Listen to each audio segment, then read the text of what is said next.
கடுமையான வெயிலுக்கு தாக்குப்பிடிக்க முடியாமல் வெடித்து சிதறும் மலை பாறைகள்.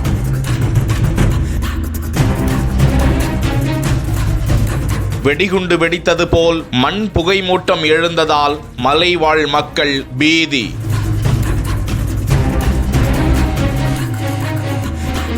குமரி மாவட்டம் மலையோர பகுதியான பத்துக்காணி மலைப்பகுதியில் காலை வேளையில் திடீரென பாறைகள் வெடிக்கும் சப்தம் கேட்டதாம். இதனை கண்டு பயந்து போன அந்த பகுதியை சேர்ந்த மலைவாழ் மக்கள் வீடுகளை விட்டு வெளியேறி பாதுகாப்பான இடத்தை தேடி ஓடினர். உயரமான பகுதிக்கு சென்று அங்கிருந்து பார்த்தபோது உயரமான மலைப்பகுதியில் இருந்து பாறைகள் உருண்டு கீழ் நோக்கி வந்து கொண்டிருப்பதை பார்த்து அதிர்ச்சி அடைந்தனர். மேலும் அந்த பகுதி முழுவதும் புகை மூட்டமாகவும் இருந்தது. அம்மாவட்டத்தில் தொடர்ந்து நிலவி வரும் வெப்பநிலை அதிகரிப்பு காரணமாக தான் பாறைகள் வெடித்து சிதறியிருக்கலாம் என்றும் பருவநிலை மாற்றத்தினால் இந்த நிலை ஏற்பட்டுள்ளது. தொடர்ந்து இதே நிலை நீடித்தால் பாறைகள் உடைந்து குடியிருப்புகள் வீடுகளின் மீது விழும் நிலை ஏற்படும் அபாயம் உள்ளது. இதனால் வனவிலங்குகளுக்கும் மலைவாழ் மக்களுக்கும் பாதுகாப்பற்ற நிலை ஏற்பட்டுள்ளதாகவும் மக்கள் வேதனை தெரிவித்திருக்கிறார்கள்.